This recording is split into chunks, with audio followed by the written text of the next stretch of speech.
Welcome to Preface All 24 News special series of interviews of the Algiers International Book Fair, SILA 2025. I'm your host, Mara Blaiwer, and this time we are joined by Dr. Oliver Gloag, a leading voice in post-colonial studies, whose research reveals the colonial past and its echoes in today's France. From literature to political memory, his work challenges official narratives and amplifies the silenced Algerian perspective. Dr. Gloag, thank you for joining us here in Algiers. Thank you for having me. It's an honor. Yes. So, Dr. Oliver, your scholarship challenges France's original colonial story and narrative. Why is it very important today to voice Algerian experience while retelling that story? Well, I think it's crucial because it goes to the heart of France's identity. And through Camus, through my book on Camus, it's the best way to talk about it. So today, the Algerian experience, it's one spoken of, when it is spoken of, as a resistance to oppression, but mostly it's in terms of the French oppression. So I think that, you know, in this context, what I try to do is to not just talk about the crimes of France, but also of the Algerian resistance. So it's crucial because it speaks to politics today. France today still hasn't resolved its issues with Algeria, and it also goes through the image of Camus. So do you think that France is going to really listen to those voices, or does denial still dominate public discourse? I think denials at this stage definitely dominates public discourse. It dominates also French public education. So we just recently had the French Parliament with the far right vote a disposition against the agreements of 1968. So it's still, even though this is not this resolution doesn't have a force of law, the subject of Algeria is still electric in France. France hasn't gotten over its defeat. So on the other hand, there are other forces on the political space in France that have moved on and have embraced France's diversity. So it's really a political question for the future as well. So critiques say and often label that this work is anti-French. So how do you respond to those accusations? Well, I don't think we should confuse the French people with its government. That's the first thing. Not all the French are nostalgic for an Algeria occupied and colonized by France. I think that my work is pro-truth. I speak to the historical record. I speak to what Camus said. Camus was in favor of one thing in his life, which was the continued dominance of Algeria by France. He went at it in a lot of different ways, but that was his constant commitment. Saying that is obvious, but it's scandalous in France. So we say that confronting colonial history isn't really about politics, or is it? Or maybe about moral responsibility? Well, I think in a way it is about politics, because France is a country that is focusing and has focused on its defeats. Now why? And it has historically focused on defeats. Defeats at the hands of the English, with Joan of Arc, with the 100 Years' War, but also defeats at the hand of the Germans.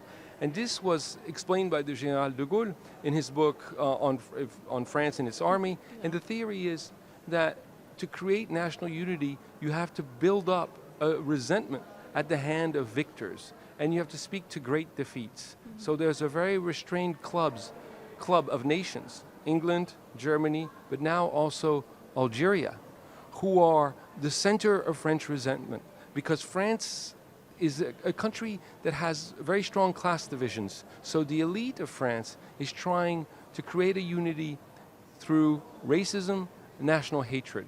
So that is the political aspect. The moral aspect, that's for each and every one of us to observe and to look at. So you studied Camus and Sartre and during the Algerian War. So many Algerians see Camus as a writer who recognized injustice yet refused to act. So was neutrality even possible in the for liberation? I don't think neutrality is possible in any circumstance, much less during a war of liberation. To choose to do nothing means that you favor the powers that be and the status quo. And essentially, that was Camus' position. Camus at one point was in favor of a truce. He wanted to stop what he called terrorist attacks on both sides, by which he meant the FLN on the one hand and other organizations on the other, forgetting that terrorism started in 1830. So yeah, you can't be neutral. So do you think that his silence reflected fear or deeper inability to see Algerians as equals? I think he was afraid to confront the situation, which was the entering of the beginning of Algeria as a country. I mean, it always was, but here the emergence of an independent country. He didn't want to face that. He didn't want to face his contradictions, because at this stage, he wasn't going to be able to obfuscate, to hide the reality. Before that, Camus had some strategies where he wanted to inject slightly more justice in the colonial system to maintain it. Because his conviction, and he was right, was that nationalism grew out of injustice. So he wanted to tamp down injustice, minimize it, so that the greater injustice could go on.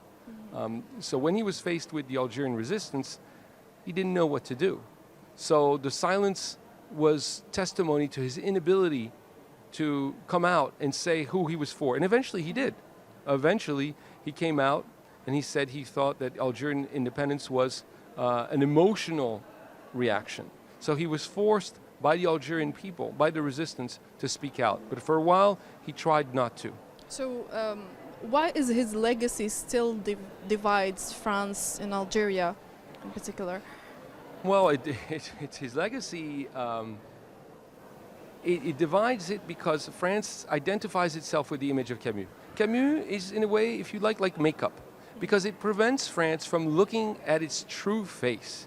It enables France, when they look at Camus, they think they can look at a humanist and a colonialist, this impossible synthesis. So that's how they would like us to think of Camus. And therefore, they would like to think of themselves and their colonial past as something tinged with humanism, with a civilizing experience, even though it's anything but. So he was used, in a sense, as a veil to hide the truth. And some people, very few people, try to unmask Camus, show that he was for colonialism. There was Conor Cruz O'Brien, there was Edward Said. In France, there was Jacques Vergès, but very few people really took him on. So that's why it's so important. As far as Algeria, I don't know. I'm curious to know if there are Camusians and people who think Camus is great in Algeria, and why.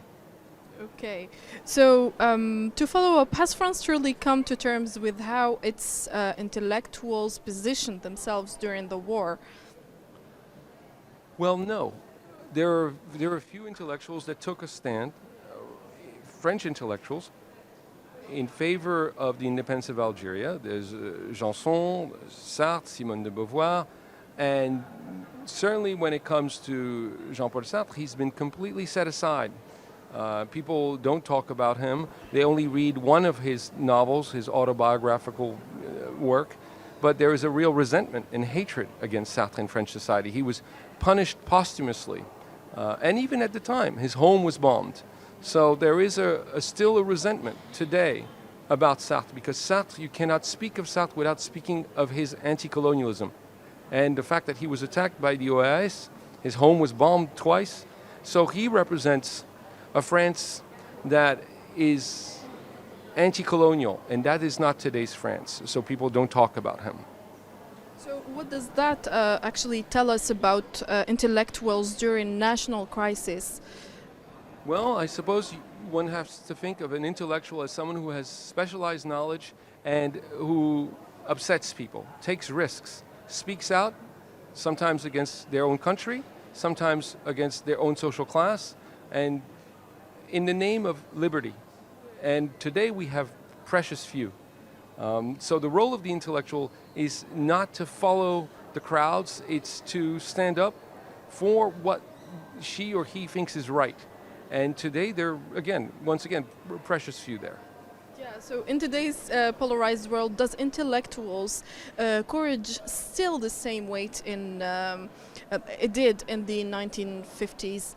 No. The intellectual today, if we can call it that, Sartre would call them inauthentic intellectuals, are auxiliary to the state. So in France, you have a lot of neo-colonial interventions, like in Libya, that were heralded and praised by Bernard-Henri Lévy. You have Onfray, who thinks that Camus was anti-colonialist from the start, which is of course not true.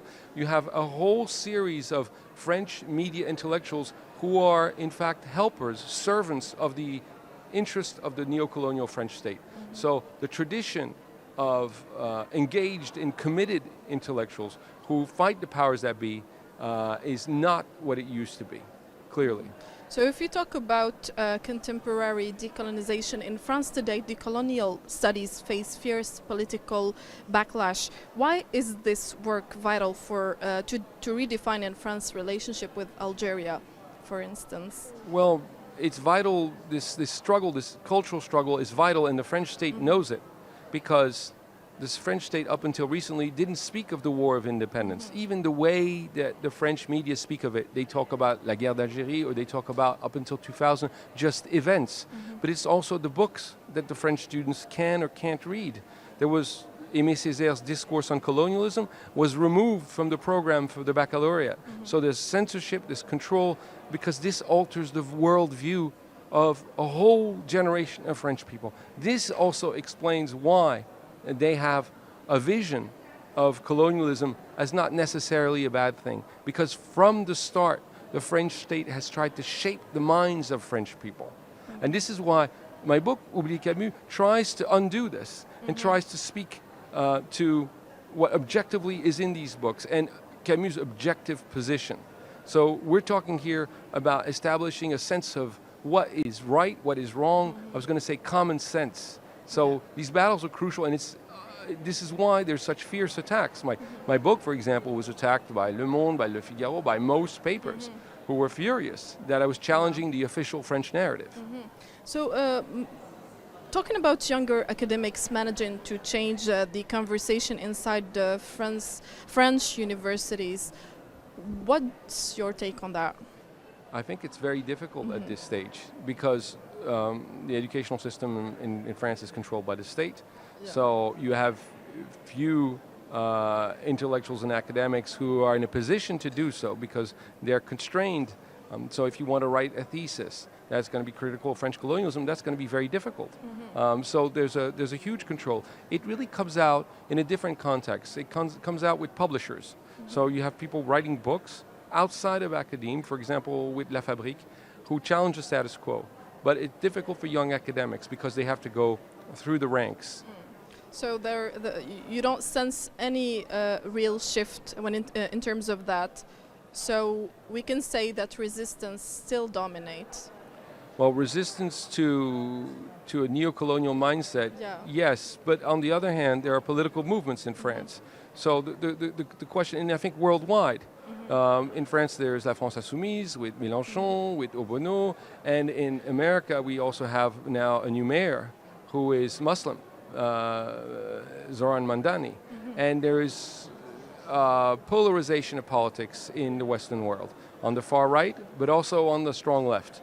And there lies a hope from those left-wing parties who are fighting Islamophobia, who want a reconsideration of French history. So it's still, I was going to say, up for grabs. We don't know what the future is made of. That's up to us, our commitments, our writings, and our political work. So we say that political forces still shaping how far that conversation can go. Absolutely. Yeah. Education is all about politics in France. Yeah. So if moving to archives and cultural justice, Algeria continues to demand the return of archives and cultural artifacts seized during the colonization. What role can scholars play in advancing this cause? Well, I think mentioning it, discussing it, is the first step. these artifacts are hostages of war, in a sense. Françoise Vergès wrote about the French Museum and the role of the French Museum in a book on published in France with La Fabrique. So there are intellectuals and scholars who do challenge this narrative. I think it's up to the militant youth of France to take up this cause, because it's, again, these objects are hostages. We have skulls that the French government is keeping. I mean, there's a sense of degradation and desecration that's present in French policy. It's really about publicizing it as much as possible. So beyond academia, how can citizens or artists contribute to that effort of restitution, let's say? Well, you mean restitution of those artifacts? Yes, absolutely. Well, I think it's really about publicizing it, about educating the public. The French public is largely unaware of it, but it's also a greater reflection on the museum. What does it mean? And often museums are really war displays of acquisitions that countries have gotten through war. So it's a real reconsideration, finally, of the museum. But what we're talking about here are symbolic acts of restitution. And will it be done? Even if it's done, it doesn't necessarily change the situation fundamentally. So you say maybe restitution is symbolic or a true act of justice?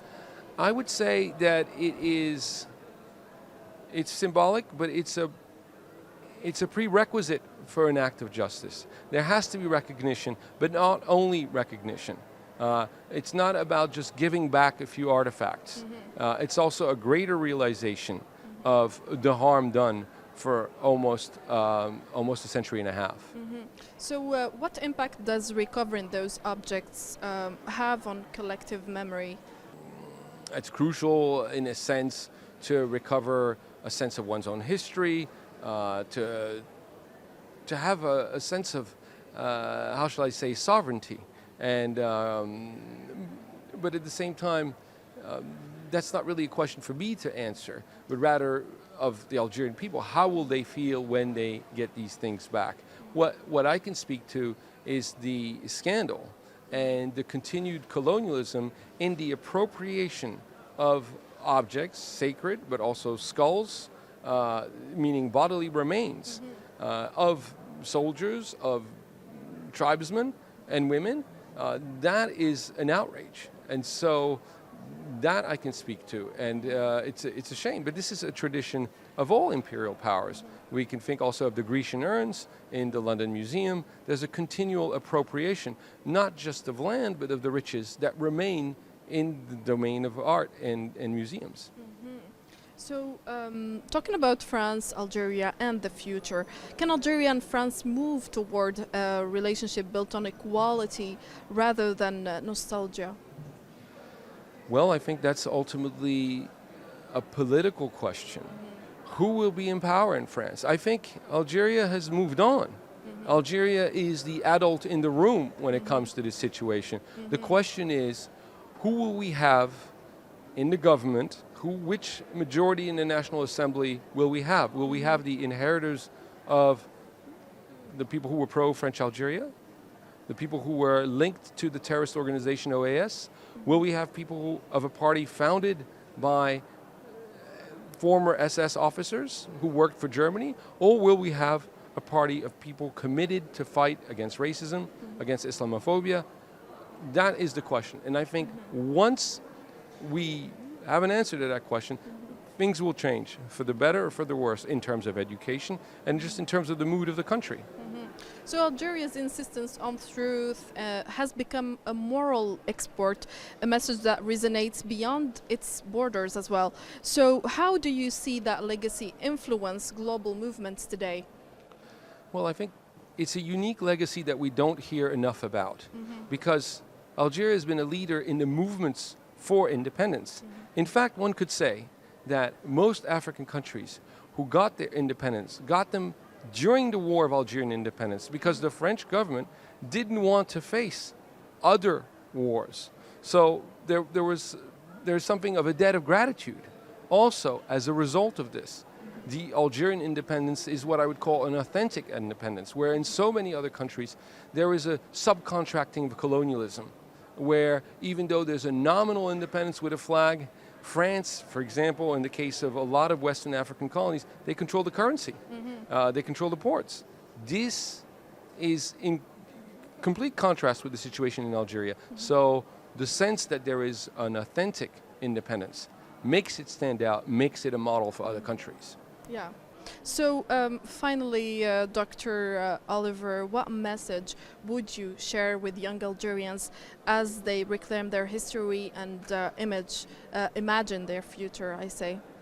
It's about also history, and the history of Algeria, and the fact that all of a sudden, you know, with its heroes, with the Emir Abdelkader, that, and before that, he joins Toussaint Louverture. So great leaders in universal anti-colonial resistance that changed the world, that pioneered the notion of independence, fighting against oppression. And also what people don't know is that he constructed an army, he constructed a state, he constructed cities. So there's also something positive. It's also peace that's in that message. So there's a sense that we don't know enough about this, that there should be a national pride here, but also being the matrix for the movement, the anti-colonial movement with Indochina. That's also something that sets Algeria apart from so many other countries. And then as a US citizen, and as a former professor at American universities, I experienced teaching to students who end up being in debt for the rest of their life sometimes for getting an education. Where you go to Algeria and education is free. Where you go to Algeria and healthcare is free. Now those are huge assets. And I want to add one more thing. France's continued resentment towards Algeria should be taken as an indirect and involuntary compliment to the achievements and to the true independence of Algeria. So there's a lot to be proud of, and there are a lot of assets where in the Western world now we're confronted with a commercialization of education, meaning so many people will be left out. Where here, the road is open. So last but not least, what role can literature and scholarship play in shaping that future generation's consciousness? Well, it's the heart of what does it mean to be a scholar? Are you a scholar to try to lionize some authors, and are you a scholar because you want a medal from the French state? There are a lot of scholars that do. Are you a scholar because you have a conception of literature that comes from the sky and is disconnected from the world? Or we can use scholarship to try and shift prejudice, shift the doxa, and use literature to have for example, what I try to do, a decolonial reading of French literature, and try to shift the narratives, and to look at most authors for who they were. And most French authors, for example, were people who were against the status quo, imprisoned by the states. And others were working with the colonial state. So we need to apprehend literature in the political and historical world. I think that's what we can do at the university scholar level, and that's going to also impact the teaching in the classroom and the teaching of basic texts. So Dr. Oliver Gloag, thank you very much for being with us today and for your insights. My pleasure. Thank you very much for having me. So, dear viewers, this was Preface from All 24 News. This was your host, Mara Belaiwer. Thank you for watching.